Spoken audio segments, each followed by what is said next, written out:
ভাই ঠিকানা কোন একটু কদেন তো। দাঁড়ান 1 মিনিট।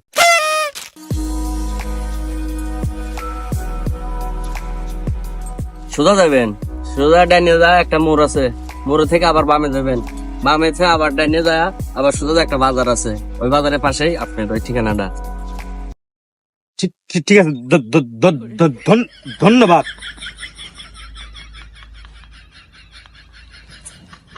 আচ্ছা বন্ধু, ঠিকানাটা তো তুই বলেই পারলি নি। শালা, আমি যদি ঠিকানা কই তো তো তো তো তো মারামারি লেগে গেল না নে শালা।